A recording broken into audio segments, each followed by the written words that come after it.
Alrighty, yo, what is going on everybody? It's your boy Mr. DDG94 back with another reaction video. Today we're going to react to Chef Boyardee, the man behind the can. Without further ado, let's get right into it. Yeah.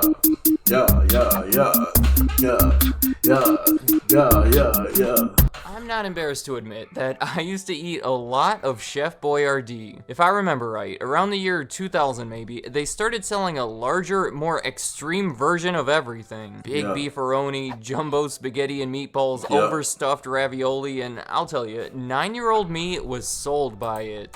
Man, the only good thing them niggas had was beefaroni, man. Beefaroni is the only good ones they had, bruh.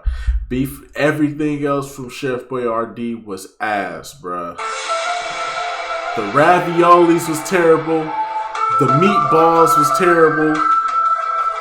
The SpaghettiOs was a no. The only good thing that Chef Boyardee ever had was the motherfucking lasagna and the beefaroni, my nigga. Those were the only two. And if you say no, hell no, nigga, you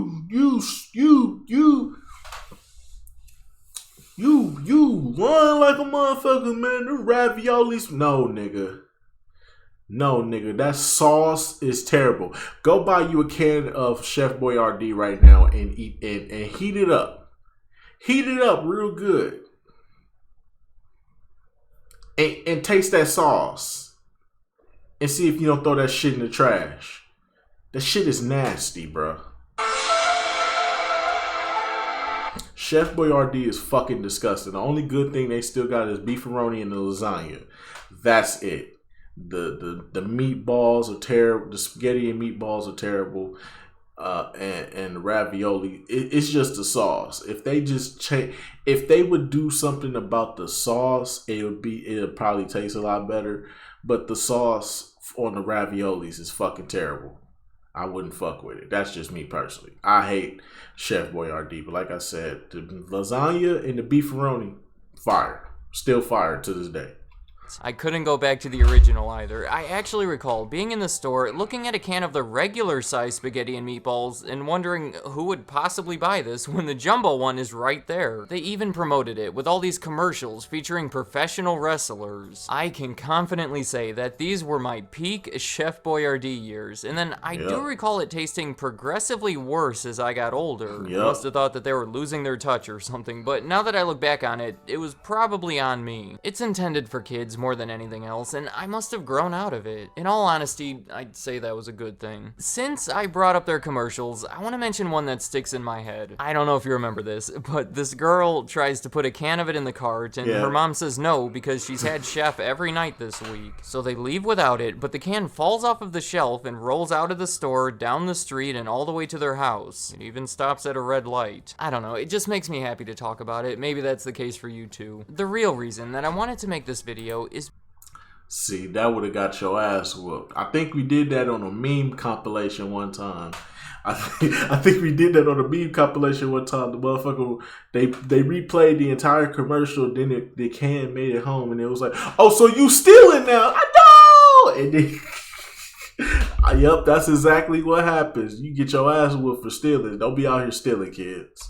Because I don't think Chef Boyardee gets enough respect. Not the brand, necessarily. I'm talking about the person. The guy that you see on the label was an actual chef, Hector Boyardee. I know, the spelling is different, but trust me, it's him. He's the one who started the company based on his recipes, and he actually ran it for almost 20 years. I would say that this is one of the most impressive and commendable business stories out there. Yet, in many people's minds, he's seen as nothing more than a mascot for a children's food product. He gets lumped in with Betty Crocker or Mrs. Butterworths, who aren't even real, by the way, and I don't think it's right. Look at me now, getting so passionate about Chef Boyardee, but you know, I'm standing by this one. I'm here to spread the word about Chef Boyardee and the company he created, and maybe when I'm done, you'll feel the same way. We all associate the brand with what I would describe as these low-quality cans of pre-made pasta. I'll admit, it's not the best legacy, especially considering he was actually a highly regarded professional chef. He started at a ridiculous ridiculously young age, too. He was born in Italy in the late 1800s, and when he was 11 years old, he started a job as an apprentice chef at a hotel in his hometown. When he was 16, his family immigrated to the United States through Ellis Island in New York, where he quickly found a job in the kitchen of the famous Plaza Hotel. Now, I have trouble believing this part, but apparently, after working there for only a year, when he was 17 years old, he became their new head chef. I suppose he did have 6 years of culinary experience under his belt, but a 17-year-old running the kitchen of the Plaza. I don't know, but it does seem to be the popular story that has been confirmed by the company themselves. It's not the end of it either. That same year, in 1915, President Woodrow Wilson was getting married. It was his second marriage since his first wife had died about a year earlier. Well, the person put in charge of catering that wedding was none other than a young Chef Boyardee. He must have done a good job too, because it was the first of multiple catering events for the president. Just to summarize, by his 18th birthday, Chef Boyardee, as an immigrant, was the head chef at a prestigious New York hotel while catering events for the president on the side. Actually, do you know the famous mustache that he has on the logo? It's believed that he first grew it around this time as an attempt to make him look older. By 1924, when he was 27 years old, he chose to follow his dream by moving from New York to Cleveland, where he opened his own restaurant. It was called this, which translates to the Garden of Italy. I have to point out how it was a bold move opening an authentic Italian restaurant like this in Cleveland at this time, considering Italian food was nowhere near as popular as it is today. But the people were receptive to the idea, and let's face it, he was making tasty food. So in a way, he created his own market, and the restaurant was a success. So much so that the customers were always asking him for his recipes. Obviously, they wanted to try to replicate his dishes at home, so Chef Boyardee had the idea of taking it a step further. He would not only sell the recipe, but the ingredients to go along with it. Sort of a very early version of a Blue Apron type service. He would package together some pre-made sauce, grated cheese, and uncooked spaghetti. And when he started doing this, it was really just a low-effort side business kind of thing. The tomato sauce would come in a glass milk bottle, but the customers did appreciate it, and over the next few years, the demand grew while his operation became more professional. By 1928, the sales of these dinner kits started to surpass the sales of the restaurant, and he started to see where the real opportunity was. That year, he moved his operations to a legitimate factory so he can increase production, and along with his brothers Mario and Paul, started focusing on it full time. When he did all of this, he was still selling it under his actual name with the Italian spelling, but noticing an issue with brand awareness. Simply put, Americans were having trouble pronouncing it, and as a small business owner, I think you'll agree, it's a huge plus if your customers can actually pronounce and recognize your name. To solve the issue, he made what I would consider to be a sacrifice by removing the correct spelling from the brand and replacing it with a more Americanized spelling. Oftentimes, they would actually space out the syllables so there was no mistake. I mean, how could you possibly mispronounce this? In his own words, everyone is proud of his own family name, but sacrifices were necessary for progress. As it turns out, 1928 was just about the perfect time to start this type of business because it was only 1 year before the start of the Great Depression. As you can imagine, an affordable, convenient meal like this was very much appreciated during those times. After 10 years, he moved his business from Cleveland to the much smaller town of Milton, Pennsylvania. The reason behind the move was because he considered Milton, Pennsylvania to be the perfect place to grow tomatoes for his sauce. The weather and the soil was good, and plus it was located right along the river. Many of the farmers around the area started growing tomatoes for him, and it actually helped the local economy. By the 1940s, things were going very well. Unlike most others, they were actually helped by the Great Depression. They had a recognizable name. He was using what were likely better ingredients, so as a result, they were now known by many Americans and had grown to a respectable size. Everything changed for them in 1942. See, World War II was getting pretty messy, and the US government commissioned Chef Boyardee to produce food for the army. These canned pasta dishes were perfect for that purpose, so now the demand for them was practically endless. In his best attempt to keep up with it, he kept the production running non-stop. It was literally 24 hours a day, 7 days a week for years. At their peak, they were putting out 250,000 cans per day. Once the war was over, in 1946, he was recognized for his contribution contribution to the war effort with the Gold Star, which seems to be one of the highest honors that a civilian can receive. It's amazing, but there was an issue here. As I said, for the last few years, Chef Boyardee had experienced almost unlimited demand for his products because the government was buying them for the soldiers. Well, now that the war was over, their biggest customer was gone, and the company was thrown back into the free market and forced to compete. They simply could not maintain their sales from before, and logically had to slow down production. They had 5,000 employees, and downsizing meant that a good portion of them would be laid off. Chef Boyardee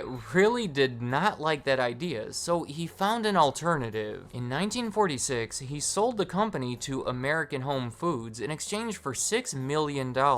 By selling the company that he had built to a larger company with more resources, all of those 5,000 people were able to keep their jobs. So in reality, he has not been the owner or in control of the brand with his name on it since 1946, but he did remain involved with the company all the way until 1978. He served as an advisor and appeared in their commercials. He was actually making these commercials until he was 80 years old. After that, he lived another 7 years until he died in 1985. In the beginning of this video, I argued that this man does not get enough respect, and I'm hoping at this point you're starting to agree with me. But just to drive the point home, let me go back and highlight some of the reasons that I think he should be respected. For one, and it sounds funny considering what the brand has become, but I'd say that he qualifies as a culinary master. Now, of course, I can't personally vouch for his cooking skills, he was alive before my time, but just look at the facts. Working in a kitchen by age 11, head chef by 17, and his own successful restaurant by 27, he was one of the original celebrity chefs. Yeah. Here's one that's easy to overlook, but what about the fact that he pursued his dreams? Quitting a desirable job to start his own restaurant, and then moving away from that to focus on a new business where he saw even greater potential. In addition, he relocated his plant to improve his product and help give jobs to small-town farmers. The Gold Star, of course, would be the obvious one. Even the government recognized his contribution in feeding the soldiers as part of the war effort, an act that ultimately ended up hurting him because he later chose to sell the company so his employees can keep their jobs. Oh yeah, and the one that personally impacts me the most, without him, there would be no overstuffed ravioli. I know, that's an alternative timeline that I don't want any part of. Now, I'm sure that you can pull more reasons out of this, but I feel like it's a pretty solid list, especially for a person that many of you thought was a fictional mascot 10 minutes ago. To finish up with the brand, the company that he sold it to, American Home Foods, held on to it until the year 2000 when they sold it to ConAgra. It was a large deal, where ConAgra bought that entire segment that had been renamed International Home Foods. They received Chef Boyardee, of course, along with Bumblebee Tuna, Pam Cooking Spray, and a few others, in exchange for $1.6 billion and assumption of their debt, and that's where they've been ever since. Just looking through some of their more recent reports, there's been a few impairment charges related to the brand, meaning they're writing down the value of it because it's becoming less valuable. They've totaled to almost $200 million since 2014, which is not a great sign, but I also wouldn't be expecting them to go away anytime soon. Alrighty. Yeah, it is what it is. Chef Boyardee, man. Very nasty food. I'm guessing when the man was alive, shit was the bomb diggity. But nowadays, this shit is fucking terrible, bro. This shit is nasty, bro. I don't get how anybody, and I mean anybody, can sit up here and say, I will eat a can of Chef Boyardee. That shit is fucking disgusting. Except the beefaroni and lasagna. The lasagna and the beefaroni is still fire. But the meatballs, the SpaghettiOs, the motherfucking ravioli, fuck no. Hell no. No. Hear me good, nigga. I'm here to double down. That shit is a 2-pack of ass. The fuck are you talking about? That shit stinks.